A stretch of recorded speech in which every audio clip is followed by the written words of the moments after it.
Imagine yourself finally getting home from work after an exceptionally tiring day. Maybe it's rather late when you arrive, around 10 p.m. or so.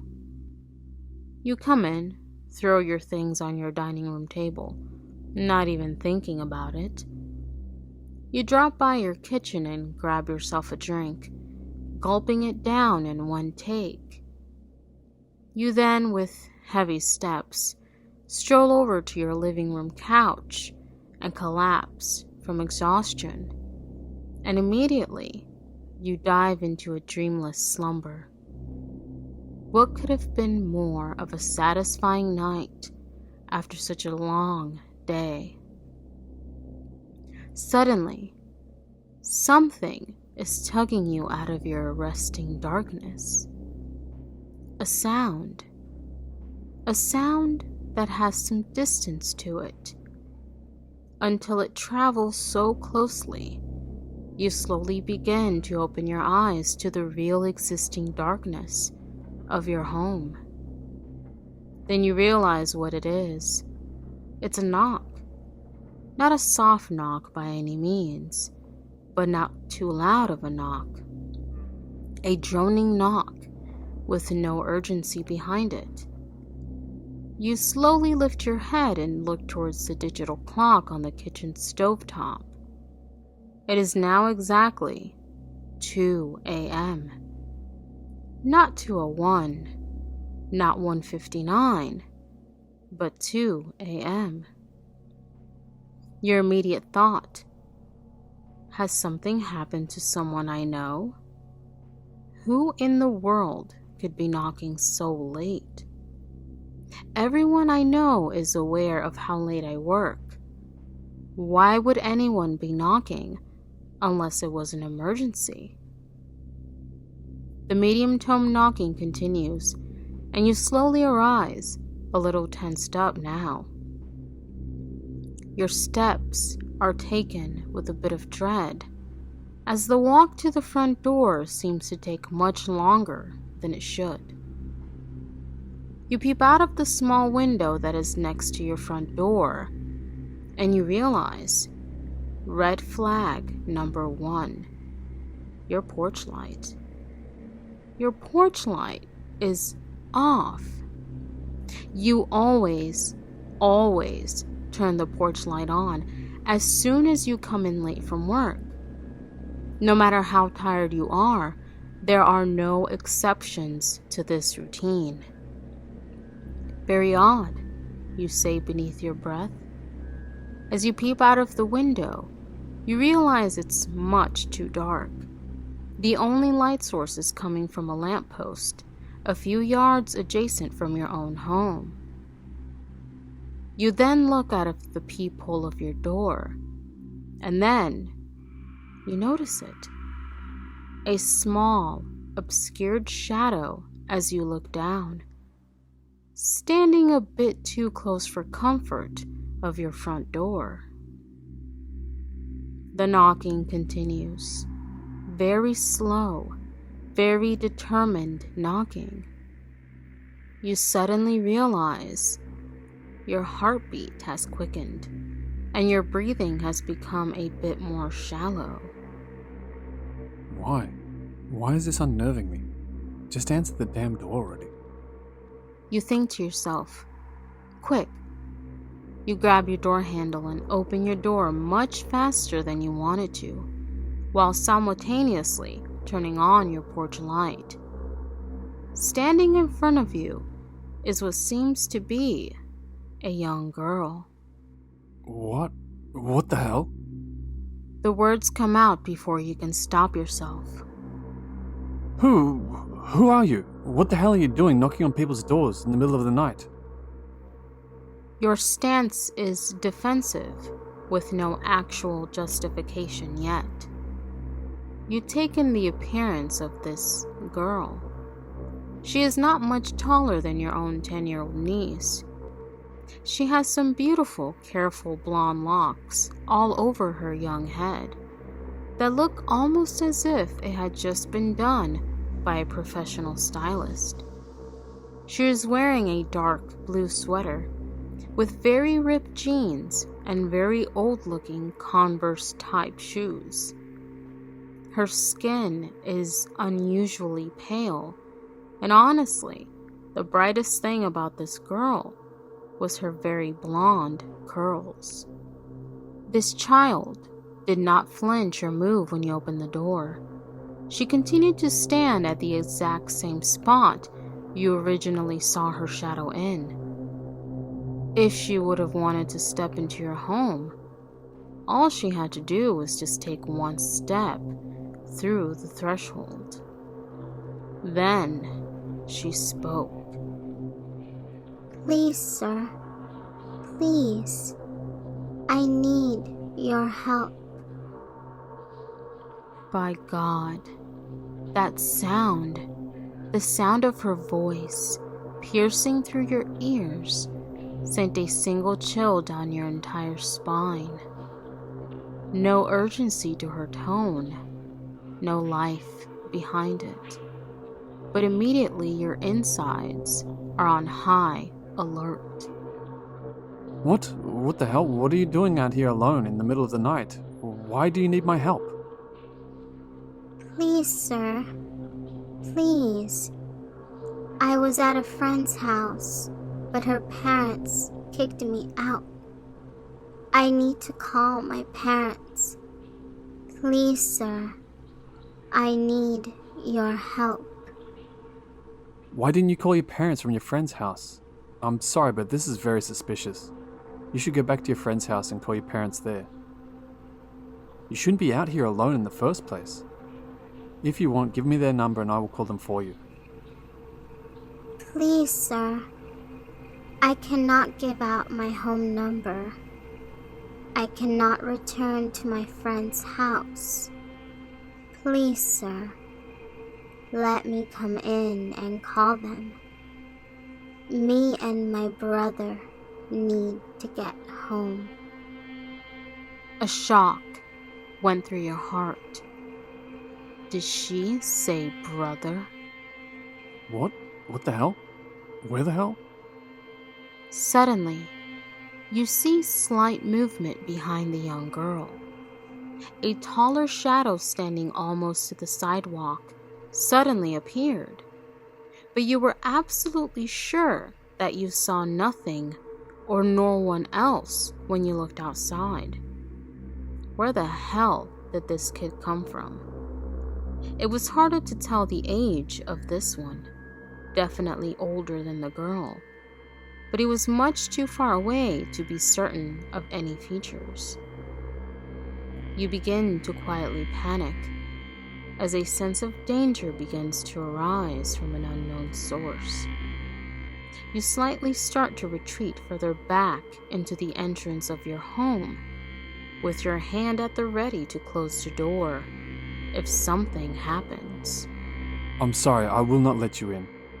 The most I can do is call your parents for you. Or call a policeman to pick both of you up. Other than that, the answer is no. You said this in the firmest and most serious voice you could muster, while internally your courage was wavering.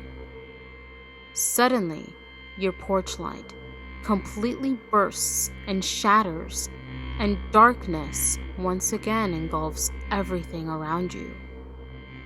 You jump back. The girl noticed this. She leans forward and whispers, Please, sir, let me in. I need your help. You then notice the brother is standing closer now.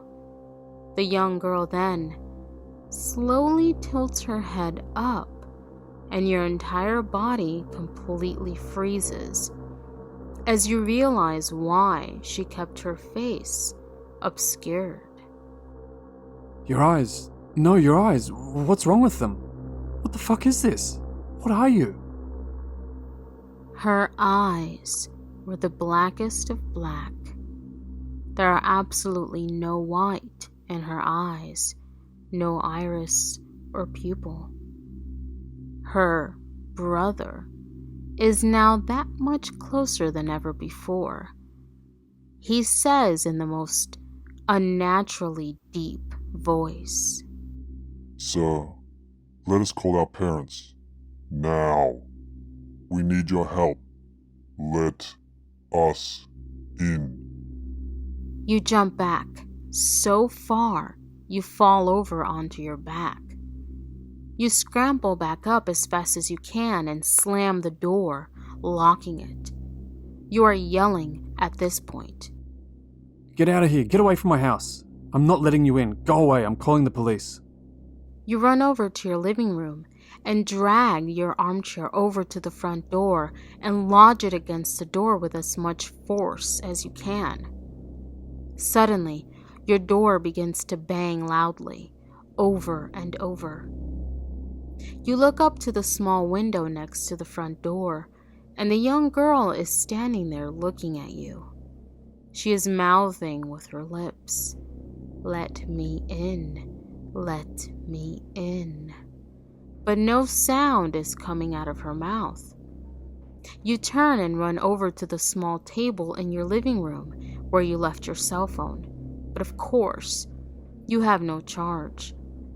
You are terrified to run over to your dining room and grab your charging cable.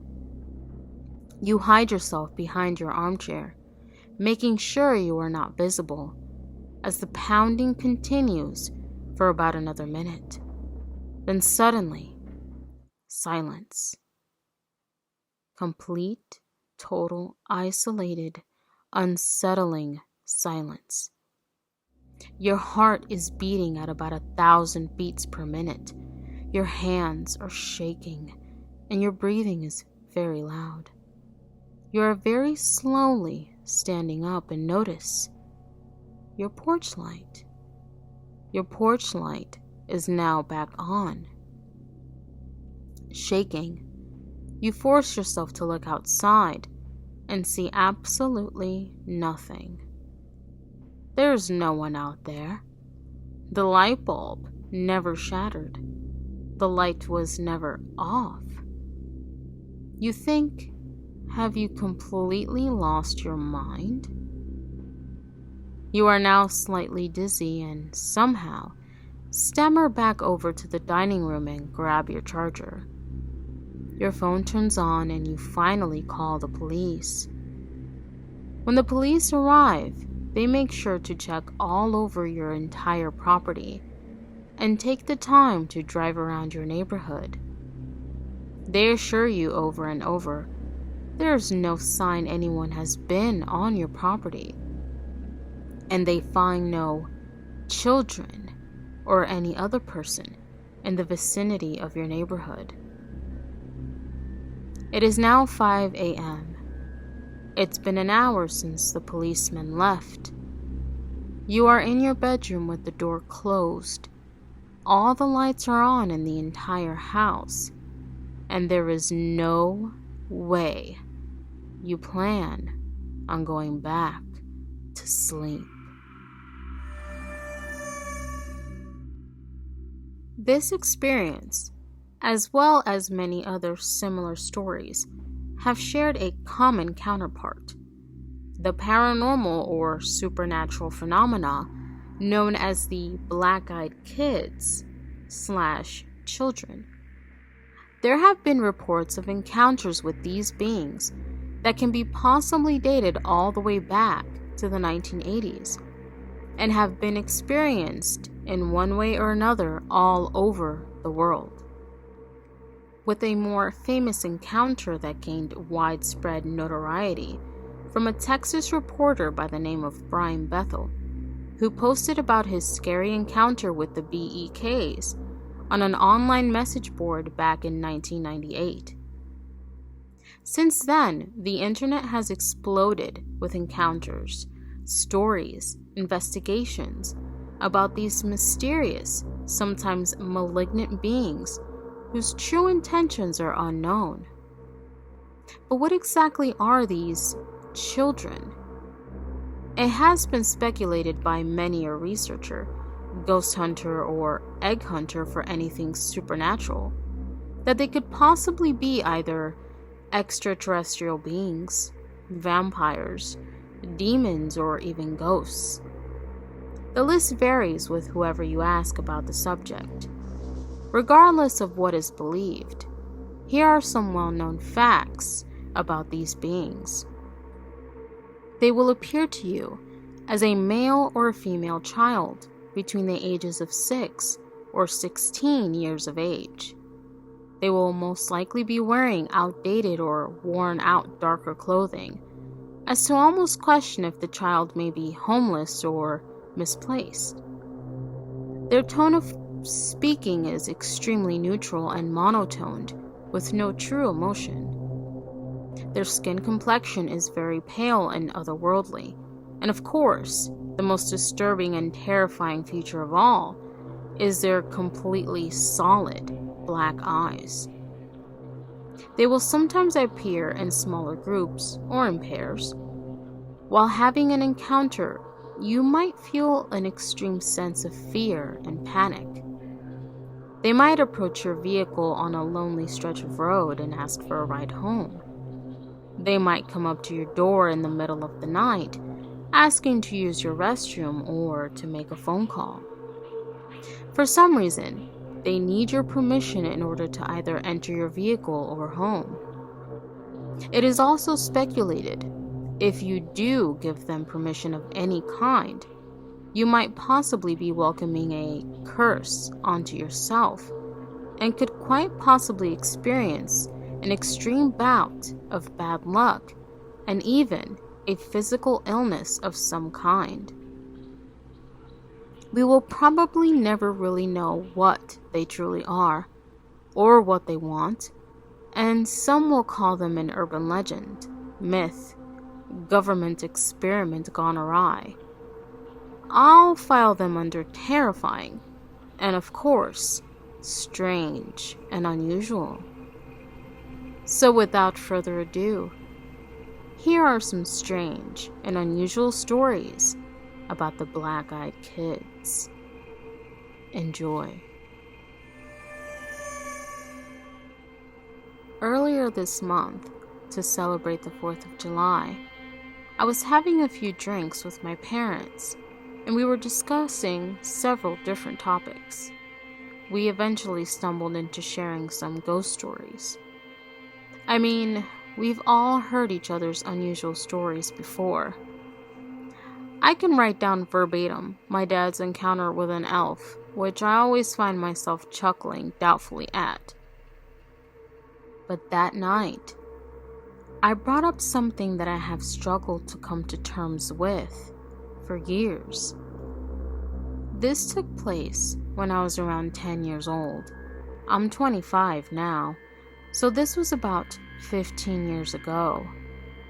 To give you a perspective of time, my friends lived in different neighborhoods around town, so since I was really the only kid of my age group who lived in my little part of the suburb, I would occupy my free time by riding my little mermaid bicycle on the streets. It was a very lax part of the township, typical of the residential areas that surrounded the city. One summer evening, I was wasting some time before dinner by pedaling my bike up the street, when I was rolling to the T-shaped intersection that I would always stop and turn around at. I noticed 2 girls my age sitting peacefully in front of the house opposite the intersection. They were staring at me, almost as if they were aware of my imminent arrival. Both were wearing light-colored nightgowns, which I thought was a bit strange considering the time of day and, well, being outside. I can't recall if they were twins. Something tells me they were, but I can't really remember much detail of their faces at all. As I got closer to the intersection on my bike, they called out to me cheerfully, beckoning me with jubilant arm motions to come towards them. And I did. I felt a rush of excitement twirl over me at the thought of having a couple of friends to play with. So I really wasn't asking why they were outside in nightgowns or even where they came from. You see, the people that owned the house behind them were quite elderly. I mean, I rarely ever saw them leave their house at all. The edges of the property were quite grown over, which made the house look neatly nestled away from the road. The only thing I thought was strange at the time was that the slight hill that was their front lawn was covered in decorative river rocks, the ones that are smoothly molded by water and look like little dinosaur eggs. And that's what the girls were sitting on, barefoot and in nightgowns. How uncomfortable, I thought. They were both talking to me and telling me I should come play with them, and I said I'd love to, but I would have to bike home first and let my mom know where I would be. They seemed less than thrilled at that idea and were definitely trying their hardest to coax me into staying there with them, telling me I didn't need to tell my mom and that she wasn't that far away. I insisted that I would be back very shortly and hopped on my bike and pedaled home. When I arrived back at my house, I threw my bike onto the grass and ran up to the front door, opening it partially to ask my mom if it was all right if I played with the two girls up the street. My mom turned around and seemed visibly confused, but agreed, so I went back. I rode up to the house at the intersection, and they weren't there. I was a little disappointed. I even felt bad for having to run home first. I walked my bike up the driveway and then proceeded to walk up to the door, knocking on it gently. An elderly woman opened the door, and I told her the girls asked me if I could play with them. "What girls?" she asked me. A puzzled look spread across her face. "There were two girls outside just a bit ago. They asked if I could play with them." "No kids here. You know you're the only kid on the street." And she shut the door.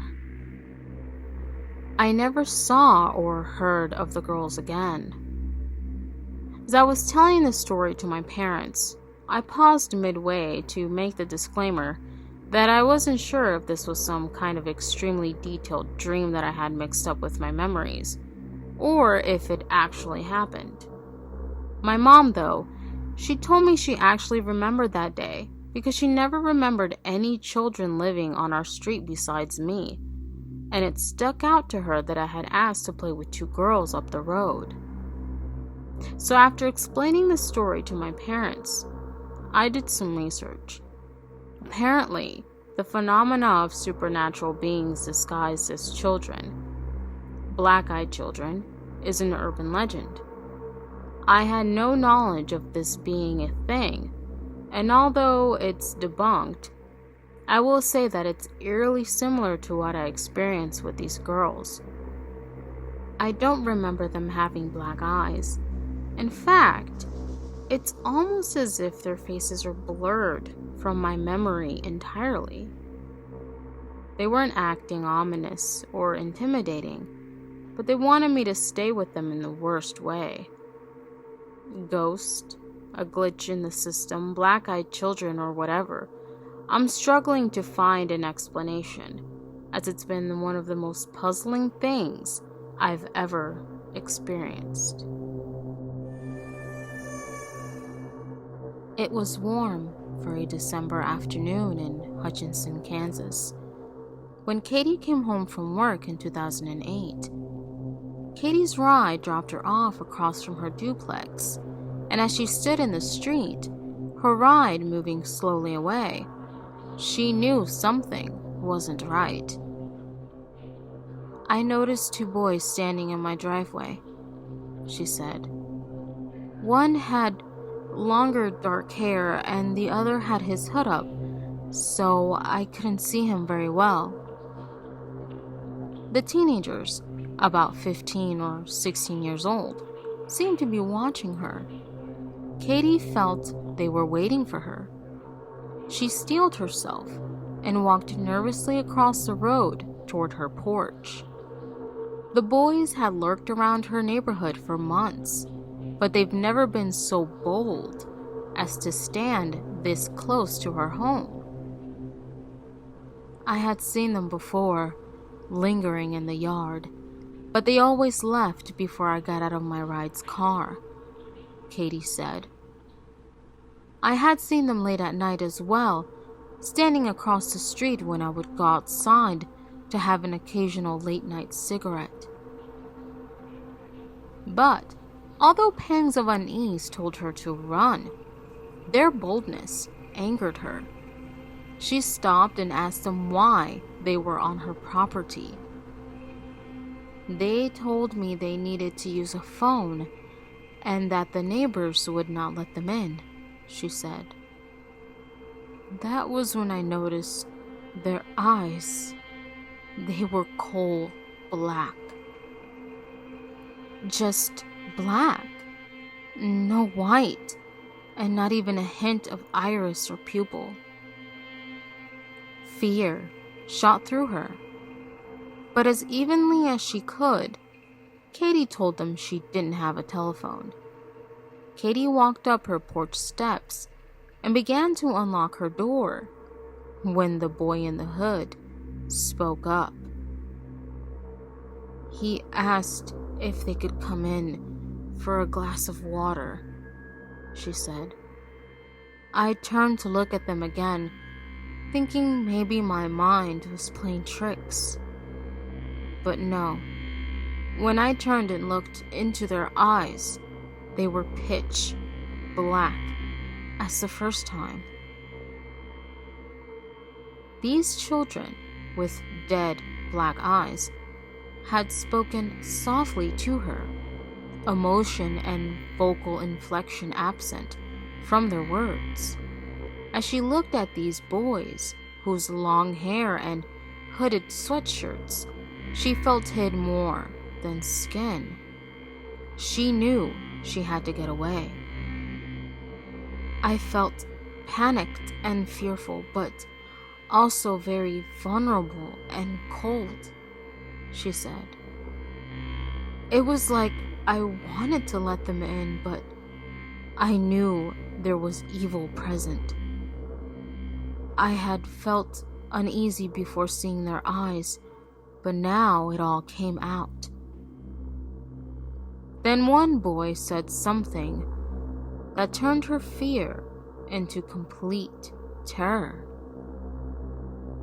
The hooded one then told me they couldn't come in unless I told them it was okay, and that they hoped that I would because they were thirsty, Katie said. I opened my door and darted inside. At this point, I shut the door and locked it. She dropped onto the couch, her breaths coming in short, heavy gasps, when something tapped on the window behind her head.